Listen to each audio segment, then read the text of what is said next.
Martin and I'm an aeromodeller and an engineer. Join me on a fascinating journey where I show you some of the techniques used in scale aeromodelling.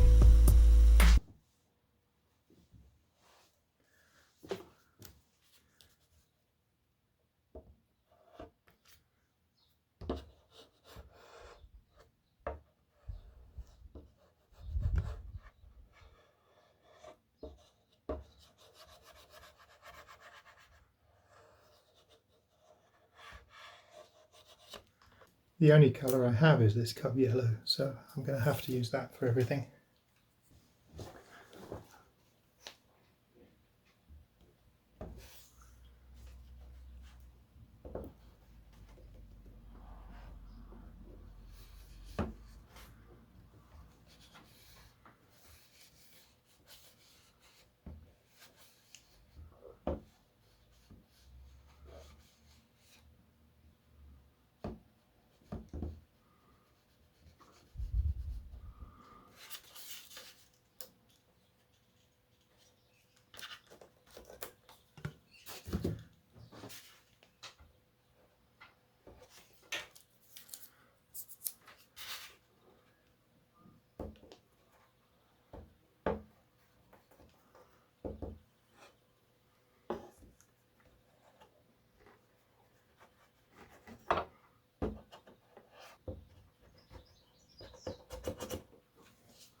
So I've made a template for possible fairing to go underneath the rudder. It shouldn't be flat like this, there should be a fairing there. So I'll try and make something. So first of all I needed to make a template, which I've done. And I'll copy it to this piece of wood and cut that out. Okay, so there's the template and the cut out piece of 1/2 inch balsa. Now I know it needs to be that thick at that end, and it needs to be about half the thickness at that end.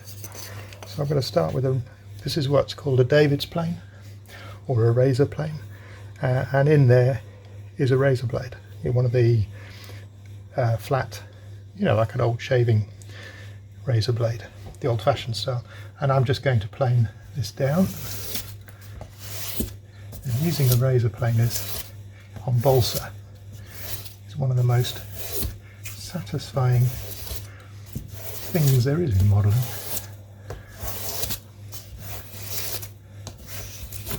Takes a great deal of wood off very quickly, and it doesn't create a mountain of dust. The trick seems to be that you hold it at a slight angle,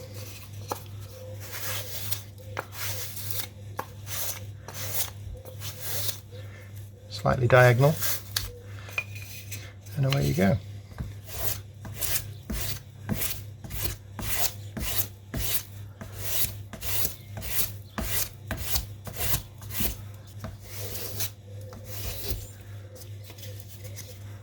We're probably close there, so let's go and check it on the wall. Close, but not quite.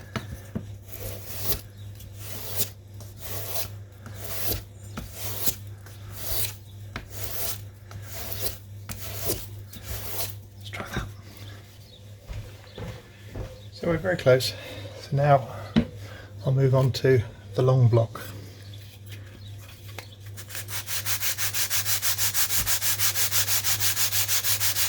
There we have the outline of the rudder. So now what we've got to do is sand this, but not touch that area there. That area must not be touched, but this must be beveled into a flat surface. So I'm going to go get a radiusing permagrit and start with that.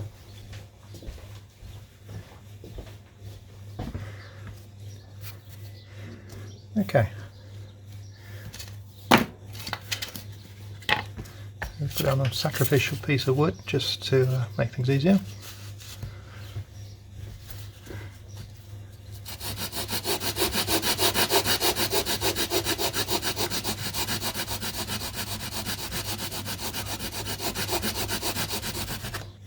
You can see the shape I'm aiming for.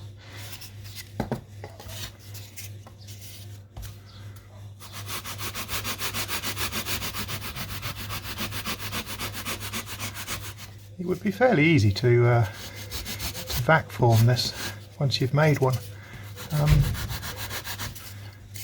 It's a bit of a shame that Seagull haven't done that.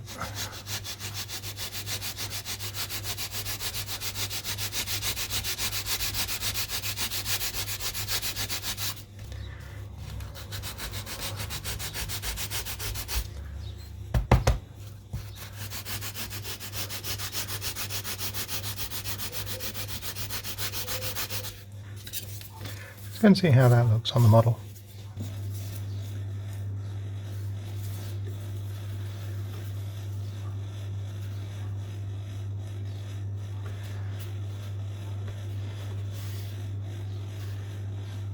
So it's not absolutely scale, but I think it adds quite a bit to the look. I also need to move, or to lose, some of the film from under here so that I've got something for it to stick to.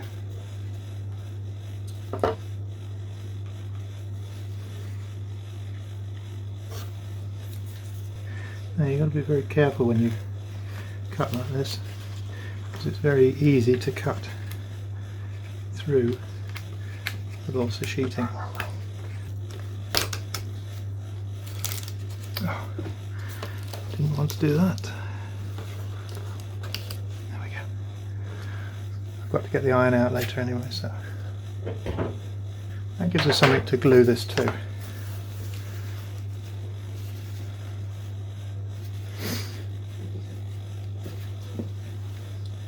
And I think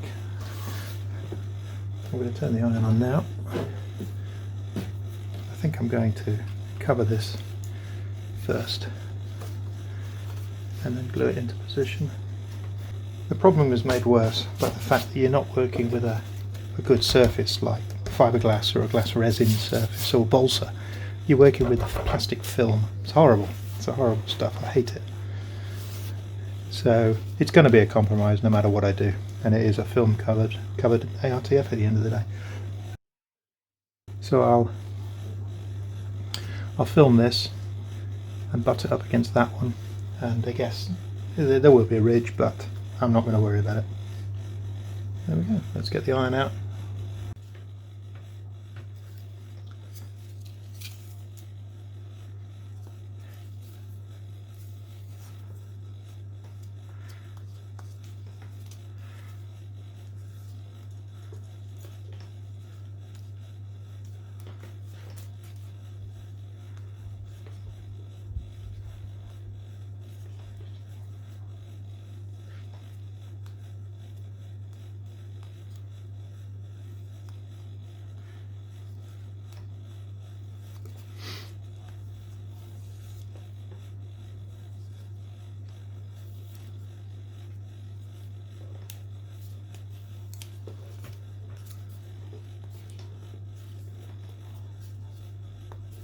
Not the best covering I've ever done, but that is a real test.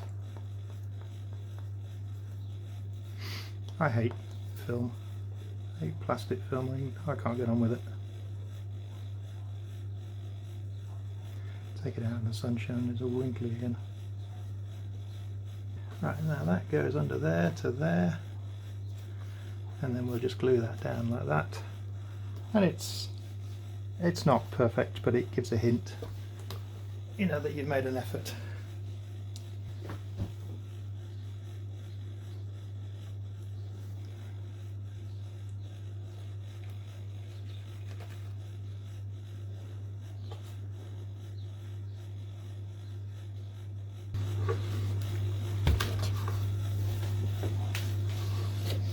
And that's down nicely. It's not quite pushed down enough just through here. So I'll wick some more underneath.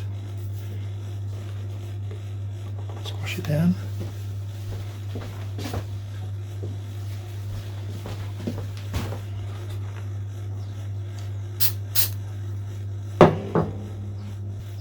Not absolutely scale, but I much prefer something being there. Now there should also be a raised sort of half section of tube goes across here, and it's to hide the joiner pipe that goes between the two, or the joiner bar that goes between the two elevators. But we won't worry about that. I think that's a bridge too far. This will do for this little ARTF.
Okay, so we're going to give the large airbrush or air gun, the panel gun, another shot. This is the Orazio gun. It's a 1mm nozzle, and I have done a little bit of reading on it, and I think I did a few things wrong when I tried it on the Oster, and I do want to get to the bottom of what's going on with my spraying, and this model is perfect for that, because it doesn't really matter what it ends up like.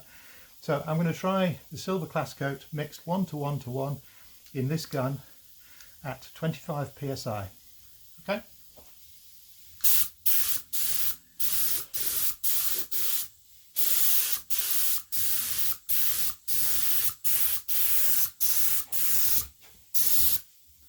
Nice and quick though.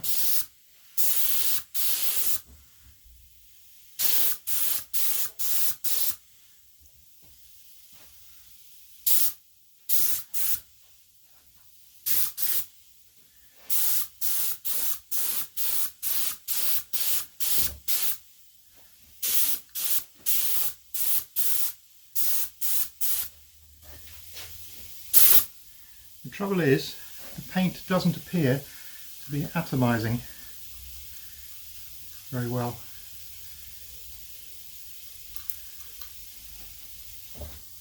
It's going on horrible.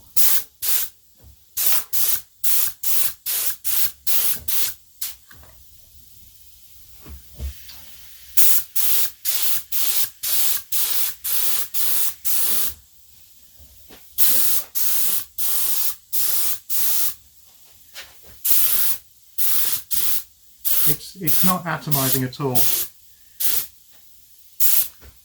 It's the problem. It's going on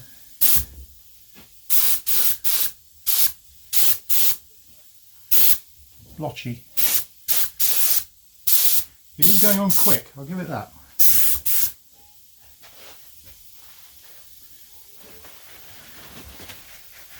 True drips, nothing I can do about it, but they've got to come out. I think my quest for another gun will continue.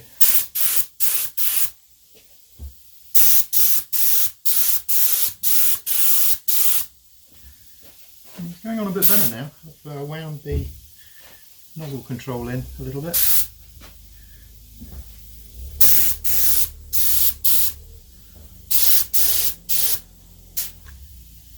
Keep treading on the hose.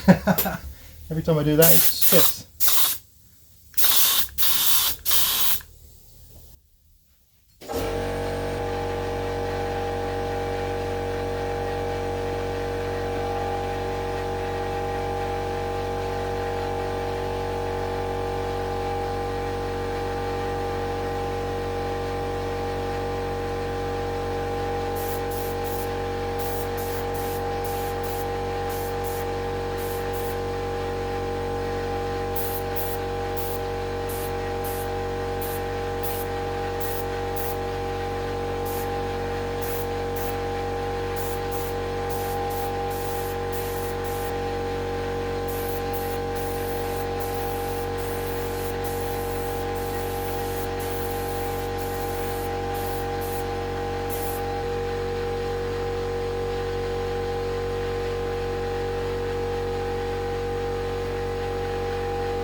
So once you figure out how the gun works, it goes on fine. You've just got to be really gentle with the trigger action.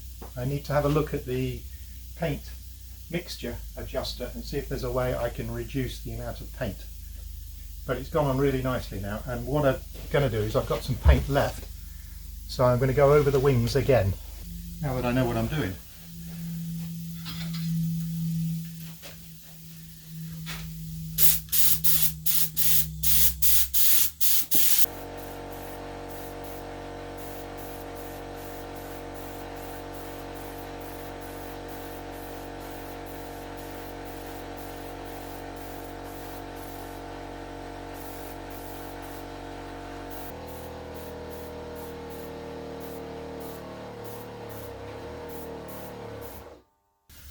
And that's the compressor died.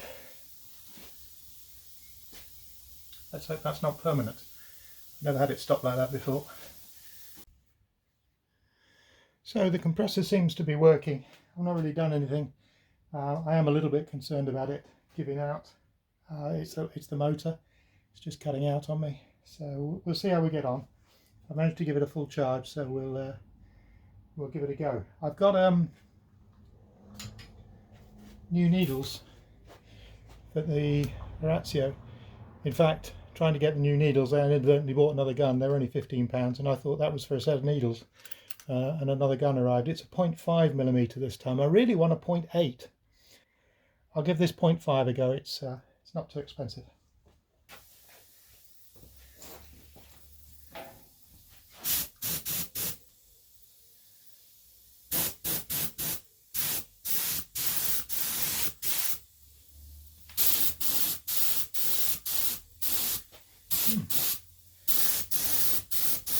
Initial impressions are very good. It's atomizing very well, much better than that bigger nozzle.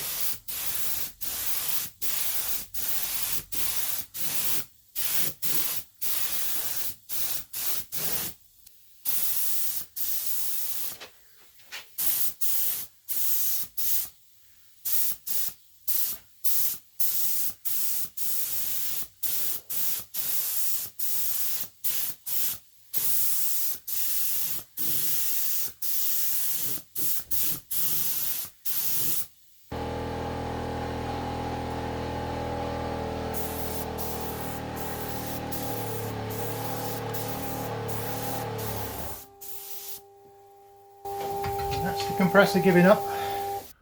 Well, to say that was somewhat fraught would be an understatement. The compressor kept blowing fuses and kept just petering out. So for a while there I dropped back to my small airbrush compressor, which gave me enough pressure but not enough flow. So I only got about 30 seconds, if that, maybe 15 seconds of actual airbrush time or spray gun time. So the compressor is going to need a good seeing to. Something's wrong in the control circuits or the motor. So I'll have a look around on the web and see how much one of those is. I'll also have a word with some maintenance companies, see if anybody is interested in fixing the compressor, because obviously the tank, which is an expensive part of it, is fine. It's just the motor and pump on top and the control circuitry that goes with it. But as you can see, we now have a silver chipmunk, apart from the cowl, but I can do the cowl with a little compressor, so and the airbrush. So we're okay. So there we go. Hopefully that's been mildly entertaining. It certainly has been for me.